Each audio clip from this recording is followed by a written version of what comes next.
What's going on, guys? Welcome back to the channel. Welcome back to another episode of Grey Man Operation. So those of you who watched my video last week will remember I spoke about pistol upgrades. The upgrades I do to all of my pistols to give myself what's called a performance advantage, or what I like to call a competitive edge. Now, this week I want to talk about why you would do these upgrades, and the upgrades I'm going to be focusing on are the internals. When we talk about pistol upgrades, things like weapon mounted lights, red dots, base plates, mag wells, those are external upgrades that do provide you with a performance advantage.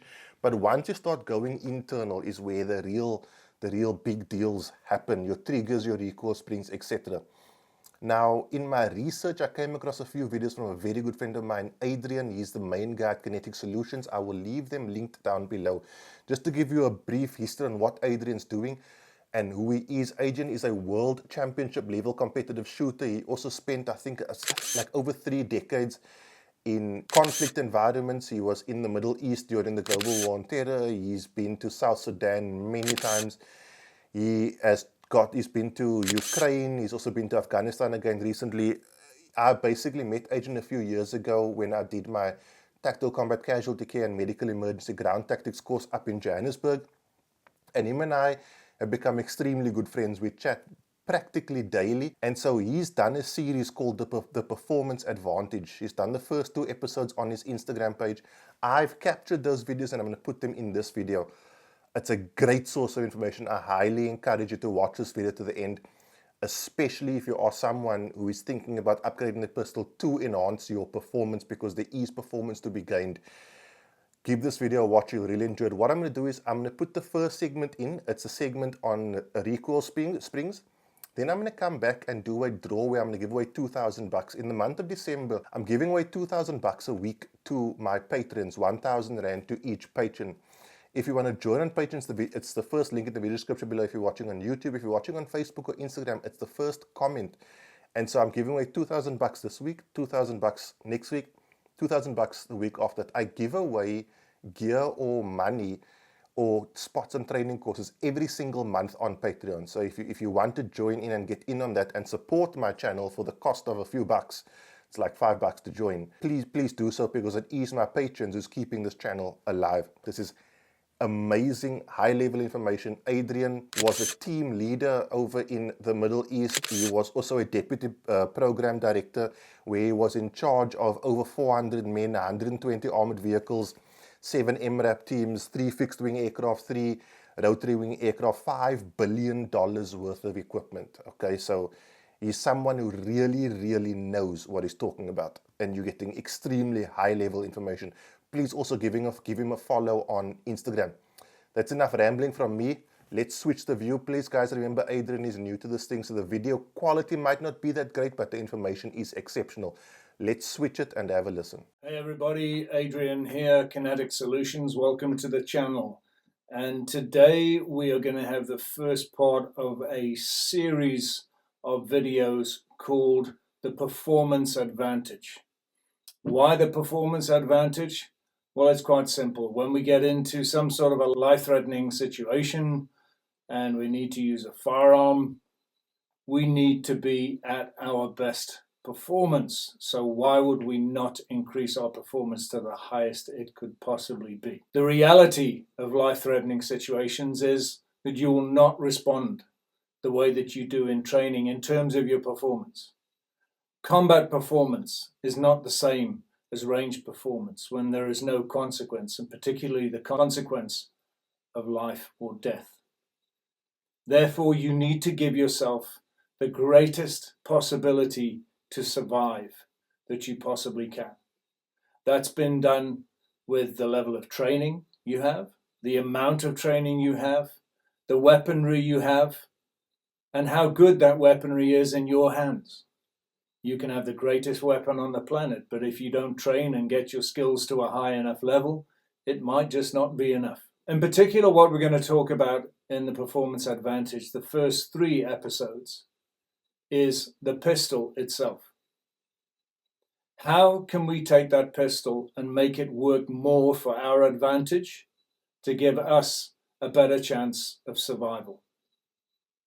There are lots of different ways in which we can do this, but the three most important ways, in my opinion and in my experience, are changing certain things on the pistol. Now, stock pistols are very, very good these days. There's not really very bad weapons coming out of factories. However, most weapons can be improved quite significantly and made to work better in your hands than they would be out of the box. In no particular order of priority, we're going to look at three things. Firstly, recoil springs. Secondly, the trigger system. And thirdly, the sighting system. And today we're going to start off with the recoil springs. I'll say right up front, I am a great advocate of tuning your pistol or your rifle and making it work the best way it possibly can for the way you shoot it. Everyone shoots differently. Everybody's body mechanics are different. The amount of leverage as opposed to the amount of friction is different in every single person, and the weapon behaves differently in every person's hands. Therefore, it's impossible for a weapon to come out of the factory to be able to suit the way everybody shoots. Also, weapons are ostensibly designed by engineers and not by shooters. Normally, the engineer designs the pistol and the shooter comes at the ends of it and tells them if it's okay or not. This is changing a little bit in more recent years. However, engineers are the driving force, and they're very smart people. However, not many of them are top-level shooters which understand what a shooter needs in order to have a pistol which works to the best of their performance. In terms of the recoil springs, I can tell you in my experience that most pistols come from the factory with recoil springs that are far too heavy than what is necessary. The reason being is that engineers want to take that pistol and they want to make sure that every single bullet, when the side reciprocates to the rear and comes forward, gets picked up and smashed into that chamber with so much force that it's going to go in with any shape of bullet.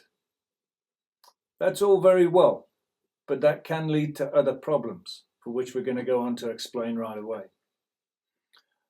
Most springs come from the factory, in my opinion, too heavy. There's too much bias placed on this ability to smash the bullet up the feed ramp and into the chamber, and not enough attention paid to the secondary and tertiary effects that that causes. Most springs these days are coming out at somewhere between 15 and 17 pounds. X5 Legion, for example, comes out with a 14 and a 12-pound recoil spring as standard. Staccato will come with multiple springs, or it's sprung specifically to the model that it's been put into. Staccato or any other 2011 system is designed to easily take multiple recoil springs to be applied according to the type of shooter who is shooting their weapon system. Now, think about this. With a heavy recoil spring, that recoil spring is constantly wanting to push very heavily in this direction, of course, to try and counter the recoil, but also to push the bullet into the chamber.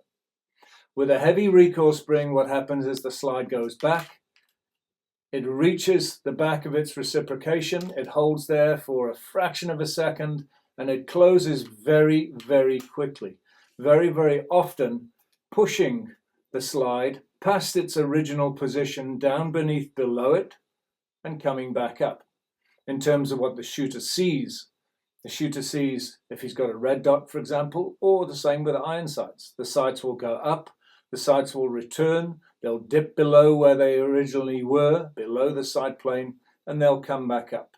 This in itself causes inefficiency because it's wasting time while this sight dips down and comes back up where a reasonable sight picture can be obtained. The second thing this does is that on subsequent shots, we start getting this porpoising motion, which exacerbates the problem and makes follow-on accurate shots quite difficult to obtain because the gun is always wanting to throw itself low, and many shooters will shoot one shot where they intend it to, and the follow-up shot will start going below its intended point of aim. This porpoising is something that we don't want, and you'll see it a lot. If you watch on the internet, you'll see a lot of people porpoising, and it just creates massive amounts of inefficiency that we don't want. The other thing that heavy recoil springs get is a feeling of a double recoil. The gun goes back with a sharp recoil, as it does with most bullets. However, what happens is the slide moves back forward with such force, it feels like there's another recoil as the pistol is going into lockup. So it can feel like a very harsh recoiling pistol to many people. The third thing that happens with heavy recoil springs is they can cause, and they do cause, a lot of stoppages. If you think about a stoppage that's caused by a magazine spring, which isn't new, so it's not quite as powerful as it used to. It now has a very short amount of time while the slide reciprocates to push into position and push the next bullet coming up, causing a failure to feed. Equally, if there is a round which doesn't have as much powder in it as it needs to, now the heavy slide causes the slide to only open partially and close again. Or you have a round that comes partway out of the ejection port, and then the slide closes on it before it has chance to fully eject, causing a stovepipe. Some people say, oh, this is limp wristing. Well, it can be caused by limp wristing, but limp wristing is a thing, and let's face it, most people don't spend as much time practicing shooting with one hand as they should. Not all people are of a stature where they can shoot one-handed particularly well. So is that the shooter's fault? No. In my opinion, a lot of the time it's the gun's fault. And I've seen a lot of people that had limp wristing with a 16-pound spring, whereas if you change that to a 13-pound spring, the limp wristing goes away, because it's actually not limp wristing, it's just the slide that's closing too damn quick. So, what's the solution? What can we do on most firearms? Well, the first thing you want to do is to get yourself a recoil guide rod, which you are able to exchange the springs. Some of the captured guide rod systems allow this to happen. You can unscrew the tip on the end of them, change the spring and screw it back in again. It's a little bit fiddly, but it can work. But others you can buy in a non-captured state. And with those, what you could do is look up the specs on your pistol, and you'll see that the recoil spring, for example, comes with a 16-pound spring rate. What I would say to you is buy yourself a 14, a 12, and a 10-pound. They'll cost you, in dollar terms, probably about $10 a piece. In rand terms, as we are in South Africa here, probably talking about 200 rand a piece. Let me tell you something. You buy 3 springs and test them properly, that'll be the best 600 rand or the best $30 that you've ever spent, because it will change the recoil impulse of your pistol significantly. What you need to do is to then test them, shoot a certain cadence at a target, make sure that, of course, reliable with the type of ammunition that you use to carry. And you will be able to test these things so that your shots on multiple shot strings become closer and closer until you have the optimum spring rate. I can't tell you what the optimum spring rate is for you because your body is different from mine. This pistol, for example, this is an M&P 9. It's a compensated version at the moment because I put the compensator on it. I'm shooting a 10-pound spring with this. However, if I take the compensator off, I'll change it to a 12-pound spring. This STI here is a 40 caliber, so that's got a good bit of kick in it. Originally, it came with a 16-pound spring. I bought myself a 12-pound and a 14-pound, and it turned out the 12-pound spring was the best way for me in terms of getting my shots quickly and accurately together. So you need to spend a little bit of time, really a little bit of money in the big picture of things. And you can then now tune this pistol to shoot the way you want it, not the way you are being told to shoot it. Guys, I hope this information was useful to you. DM me if you've got any questions. I try to get back to everyone as quickly as I possibly can. But trust me, if you go out there and you tune your springs to the way you shoot, you will see a marked improvement in your shooting very, very quickly. So guys, that is the first part. The second part where Adrian talks about triggers is coming up after the draw. So let's just get this done quickly. I've probably said this a million times. Those of you who are familiar with this will know what happens next. I take a list of my active patrons. Let me just copy these names. And then I'm going to paste these names in a name randomizer. This randomizer is going to randomize the order of those names. There should be 145. Let's randomize, and there are 145. I'm then going to take the numbers that correspond to those 145 names and paste them into a random wheel of names. So let's do this. Paste, and there should be 145, and there are 145 entries. I'm going to shuffle. So it's going to be 2 clicks. The first click is for the first 1,000 Rand winner. The second click is for the second 1,000 Rand winner. And remember guys, even if you won last week, you can win this week. The way Patreon works is you can win any amount of times.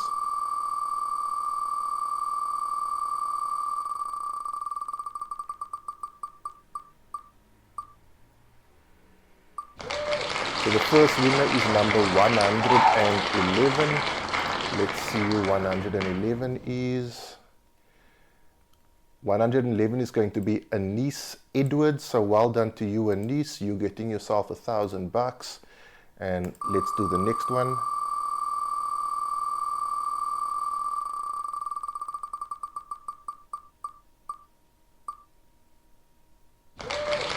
Number 90. So number 90 is going to be Fidel T. So well done to you, Anise, and well done to you, Fidel. You guys are getting $1,000 each. Remember, next week I'm doing this again, 2 more 1,000 Rand winners, and the week after that I'm doing it again, 2 more 1,000 Rand winners. Let's switch back to Adrian, where he's going to talk about trigger upgrades. Hey everybody, welcome back. Adrian here, Kinetic Solutions. And welcome to part 2 of the Performance Advantage series. The last time we spoke about recoil springs, and today we're going to talk about trigger upgrades.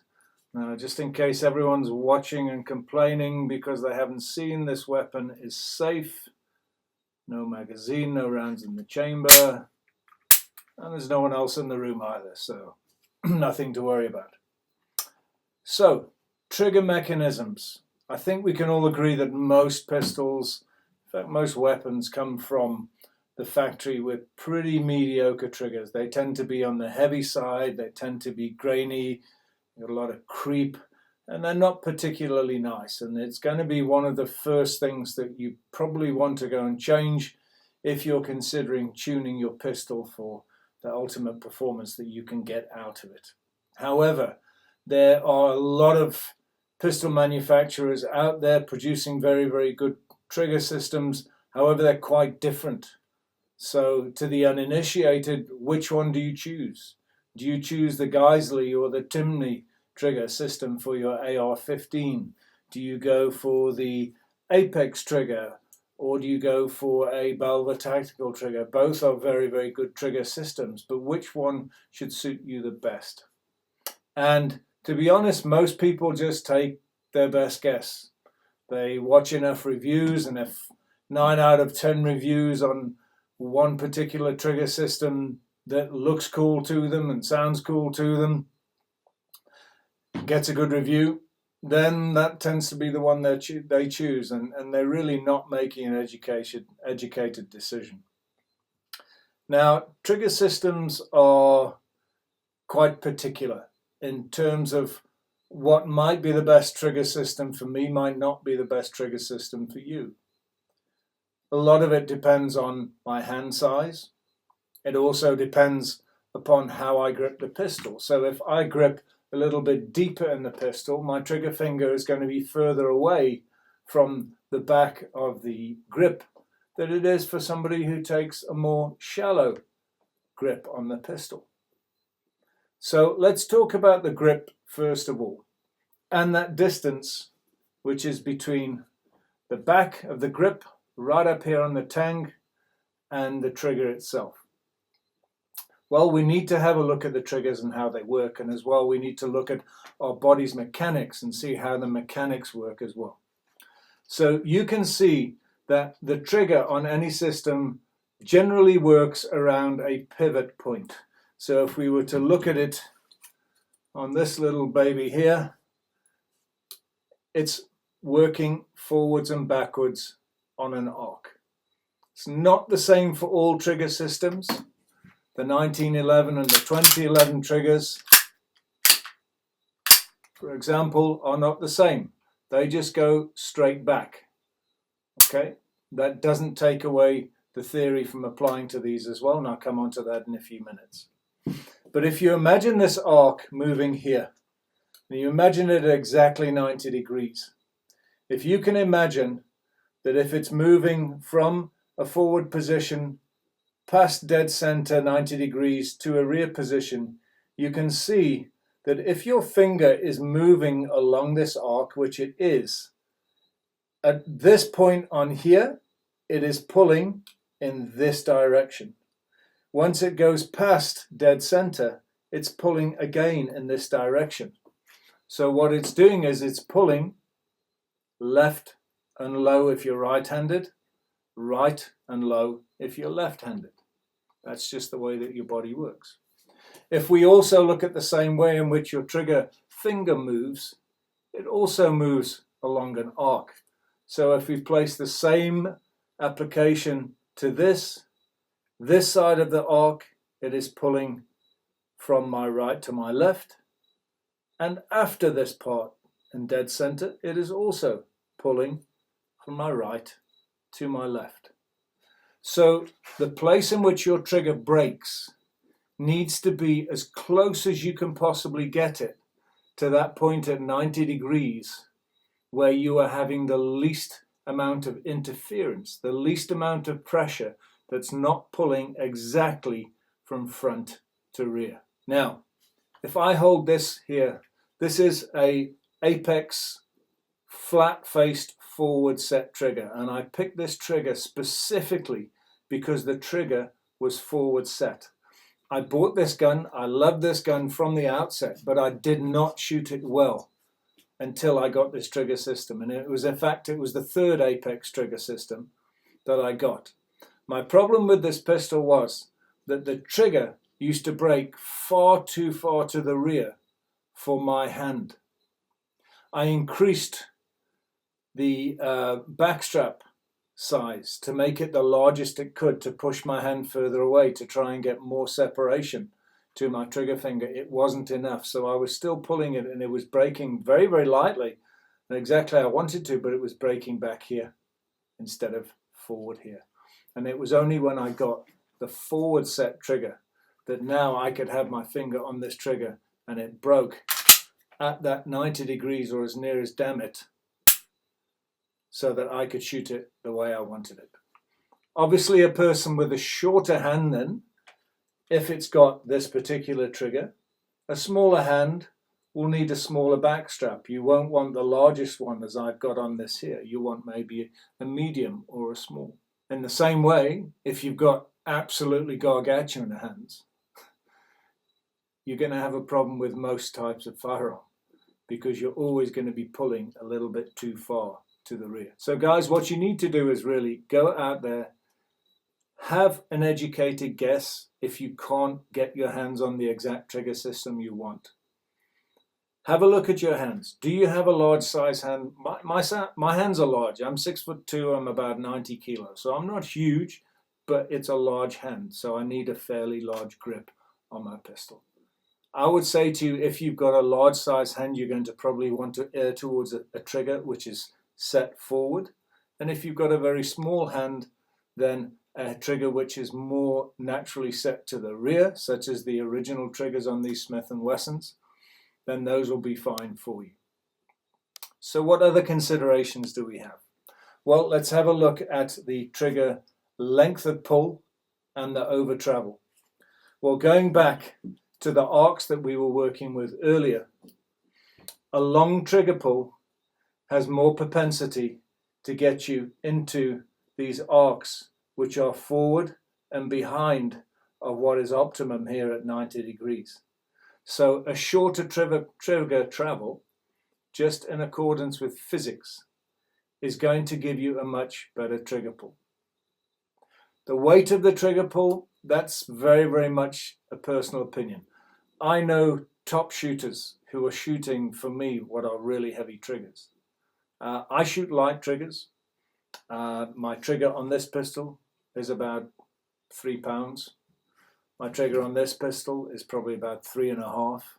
And the trigger I've got on the SIG X5 Legion that I've just bought is also about 3.5. I like light triggers, but I'm an advanced level shooter.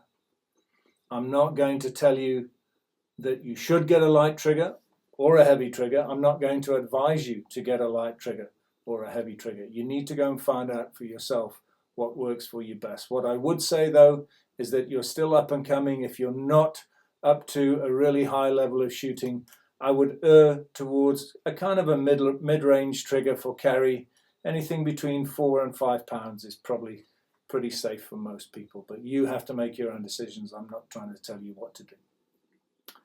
In terms of the over travel, there again, we come back to the same principle. The more take up it's got, the more you're going to have a propensity to pull to the left if you're right-handed, to the right if you're left-handed. The more over travel that it's got, the more you're going to do the same thing. It's just the fingers pulling towards you, which is turning the hand in and in the direction that you don't want it. Guys, it's not a perfect world. You've got to go out there and find the best thing that you can. It took me 2 years to get this thing right, and now it shoots the way I wanted it. The way I wanted it to shoot was the way this came out of the box, and I didn't have to change anything on the trigger except a slight bit of over travel. I took maybe 1 millimeter out of the over travel. But there again, if you look at this system here, it's a very, very short trigger to work with. So that's it, guys. I hope this has been useful for you. The main thing with the trigger system is, remember, it needs to fit the size of your hand. It needs to fit the strength of your fingers. And you need to make sure that you are as close to 90 degrees where that trigger breaks, and to have as least amount of take-up and as least amount of over travel as possible. Guys, this is Adrian, Kinetic Solutions. Train hard, fight easy.